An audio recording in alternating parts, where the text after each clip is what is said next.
Thank you for listening to the Business Blast podcast. So for all my listeners out there that have been wanting to do your own podcast, I'd like to introduce to you Anchor. Anchor is a one-stop shop for recording, hosting, distributing, and monetizing your podcast. So before I found Anchor, I had never actually done a podcast because all the research that I had gathered made it seem very complex. Then I found Anchor, and Anchor makes podcasting extremely simple. So if you want to do your own podcast, go to anchor.fm/start.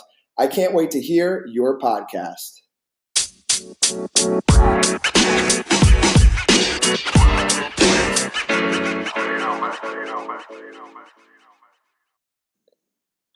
All right, everyone. Welcome back to another episode of the Business Blast podcast. I'm your host, Tyler Wagner. Today I have Toku with us.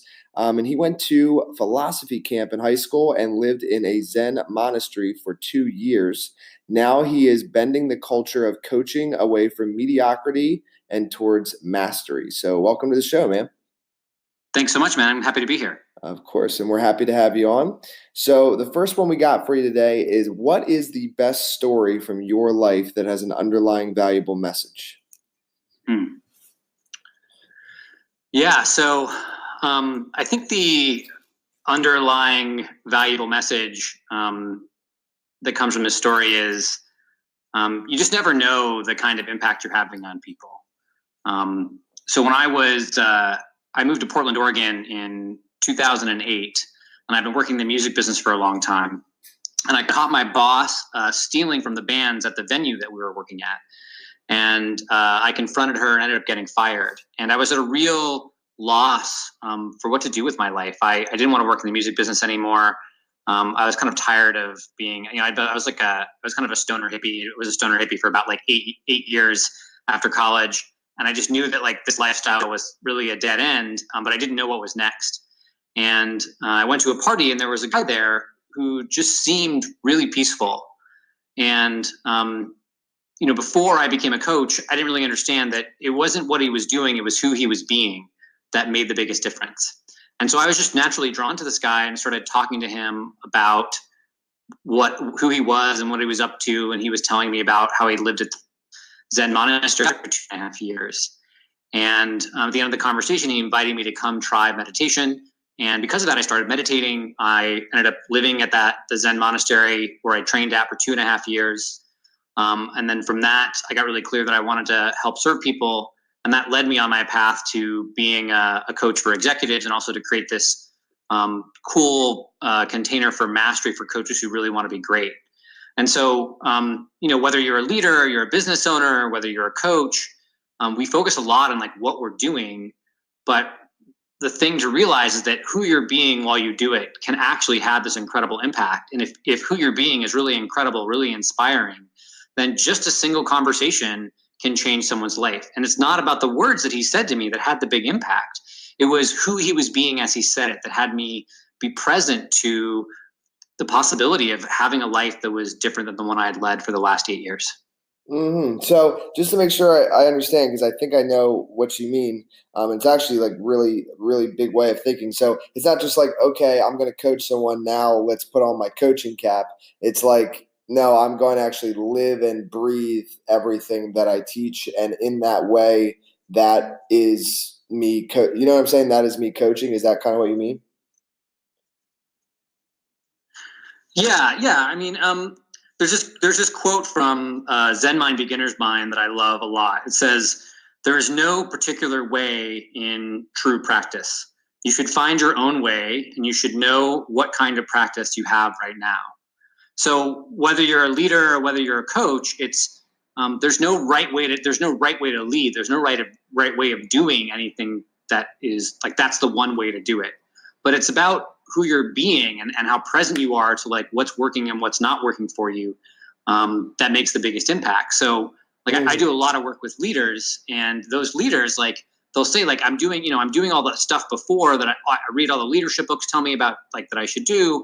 And I'm like, yeah, you're doing all the stuff, but who you're being is annoyed, impatient, frustrated, and your team is picking up on that. And coach is the same way. Like coaches, I say, well, I'm following all the sales books. I did my niche, I did my marketing, and it's not working. And I'm like, yeah, but who are you being as you do that? When you get on the phone with a client, if who you're being is scared, unsure, doubtful, I don't have any confidence, then the client's going to pick up on that and not hire you. So knowing how to do something really skillfully is important, but who you're being and the impact of who you're being is much more powerful than most of us realize. Mm-hmm. And then what is the most valuable piece of information we should know that's within your expertise or industry? Yeah. I think the most valuable piece of information is that the pathway of mastery is practice. So anything that you want to get good at, and I've studied deliberate practice a lot. I've read books on it. Zen is all about the spiritual practice of practicing sitting meditation. And there's a way of thinking about practice of, I'm going to practice and I'm going to get to a particular place.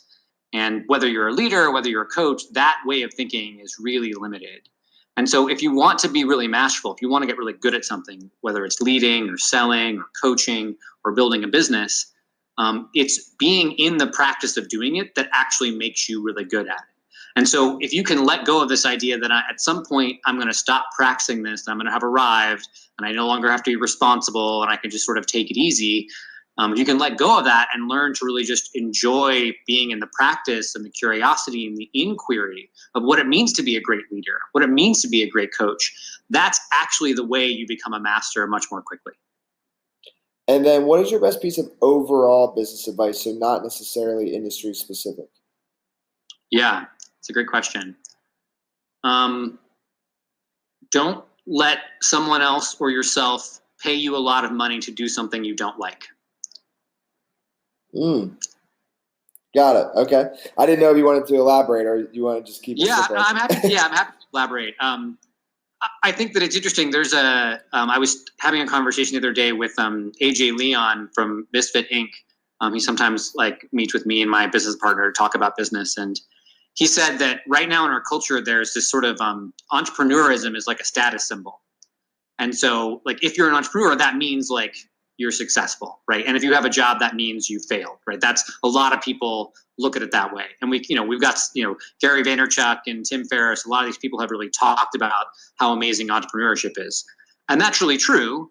And honestly, most people would probably be happier just having a job, right? They don't really want to be entrepreneurs, but for some reason they have in their head that if I stop being an entrepreneur, if I stop being a coach, that means that I failed. Or if I don't do it on my own, that means that I failed. And that's just a bunch of crap. That's just not true.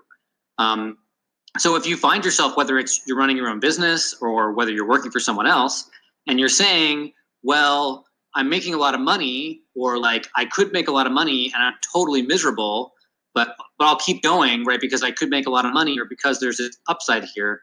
Just really look at, the impact that has on your life. And if I came to you and said, hey, I want to pay you a lot of money to do something you hate, if I said that to you, you'd probably be like, no way, I don't want to do that. But a lot of us who are business owners and entrepreneurs, we create for ourselves jobs and opportunities that are basically I'm going to do something I hate, but I'm going to make a lot of money, and that's going to be okay. And what I would say is your life can be more meaningful than that, and your work can be more meaningful than that. So don't let other people or yourself pay you a bunch of money to do something you hate. Mm-hmm. And then if you could give your younger self one piece of advice, what would that be? Man, I hate this question. I'll just be honest. I don't like that question. I'll do it, but I don't think my younger self would have listened to any advice I would give it. It probably my younger self thought I'd do everything, right? It's so interesting. We at every age we look back and say to our younger selves, I was so stupid then. I was so stupid then. What's amazing is we don't realize that who we are right now and what we believe right now, some future older, wiser version of us is going to look back on the version of us right now and say, God, that guy was such an idiot. So I'm less interested in going back and saying hey, here's what you should do, because the advice that would have served me, I probably wouldn't be able to hear. I guess the advice that I would give to myself right now, because that's the only version of me that's here, is, you can choose to be satisfied with your life right now if you want to be. And that doesn't mean that you have to give up on wanting to create something really extraordinary for the world. That satisfaction or dissatisfaction is not a great fuel for being the kind of person you want to be. So I tell myself that in the past, though I wouldn't have listened to it. But that's the thing I need to keep telling myself right now. Yeah, dude, I actually love that answer because that is the truth, man. Anything I would have told myself when I was like 18, 19, 20, I would have been like, nah, man, I'm just going out to have some fun. Like, I'm not taking Totally, that 100%. So now, kind of going a little bit down a different path here. In your opinion, what is the key to happiness? The key to happiness is creating yourself as happy. I think that we subtly create for ourselves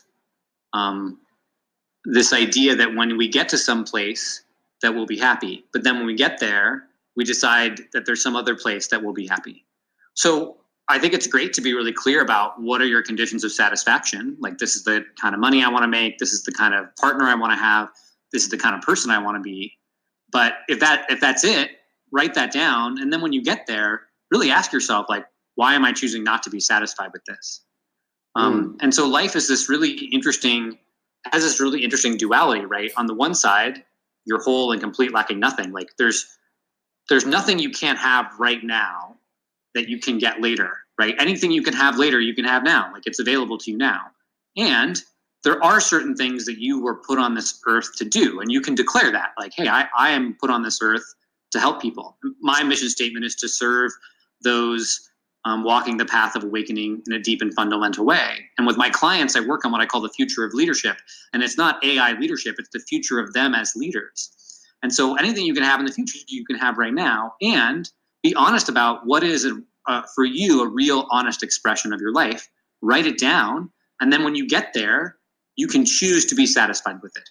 And strangely enough, you can also choose to be satisfied of being in the pursuit of that. Mm-hmm. And yeah, I mean, one thing I always say too is, like, I think if you can find, and actually Gary Vaynerchuk says this, is like finding joy in the journey, in the process. Because I think, like you're saying, it's like, I think we all look and we see these like mountaintops and we're like, oh, we'll be happy when we get up there, or when we get this job, or when we make this much. But if you can actually like switch that and just like turn the process into what brings you joy, then typically getting to those mountaintops is actually a lot easier, because your goal isn't necessarily the mountaintop. The goal is to just enjoy the process and do the right thing, you know? So I don't know. It's just a different way. When I was younger, once I stopped like thinking of things of like, once I get there, I'll be happy. And I just said, oh, like, I'm going to make what I'm doing now to get there the fun part. It was a lot easier after that. So I'm excited for your answer on this next one. What is the best book that you have read, and what's the number one thing you learned from it? Man, that is another tough question. There's so many really great books out there. So the book that I'm really loving right now is, I've been reading again, Zen Mind, Beginner's Mind by Suzuki Roshi. And it's a book all about Zen practice, but I mean, you could spend an entire lifetime on a single chapter. The thing that I'm really in the practice of learning right now from that book is that everything is practice, right? And so long as I keep choosing to be in practice, so long as I don't decide that at some point I'm done with practice, or at some point I don't have to do practice anymore because I'm so smart, then I can create whatever I want. I can be whatever I want. It's just all about being in the practice, in the moment.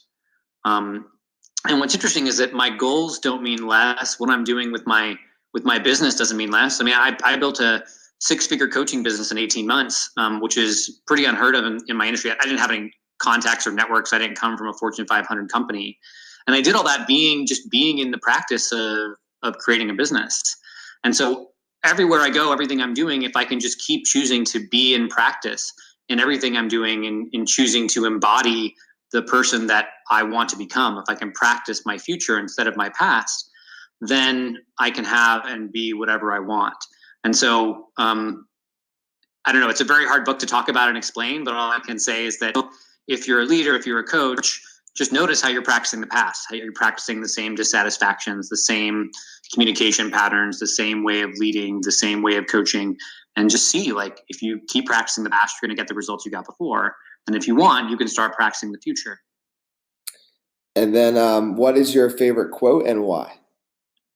My favorite quote is a quote by Rumi.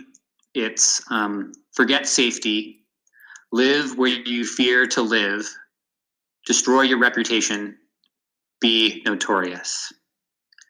And the reason why I love that quote is that it dispels immediately the illusion that you're safe anywhere. And you're not. And safety is completely an illusion that we create. It's an experience we create. We're never safe. A meteor could land on the planet. A bomb could go off. You just never know what's going to happen. And that can feel really scary. But in truth, there's just an incredible amount of freedom in that. And so if you are willing to live where you are afraid to live, you're willing to destroy your reputation, the last level of success that you created, which has now become the barrier to your next level of success, then you can continue to grow, you can continue to deepen, you can continue to be the kind of inspirational leader or coach that you want to be. I love that, man. Dude, thank you so much for coming on. This was a really insightful episode. The last one I got for you is, where can our listeners find you online? Sure. So if you're a business leader and you want to have a conversation with me about creating yourself as a future leader, especially if you have problems with your partners or employees, feel like you can't communicate with them, don't know how to make them do what you want them to do, you can find me at unexecutive.com. That's unexecutive.com. And if you're a coach and you want to become really masterful, if you're fed up with the mediocre crap that's out there in the coaching industry, you can find us at samuraicoachingdojo.com. Perfect. Thank you again for coming on, man. Thanks so much, Tyler.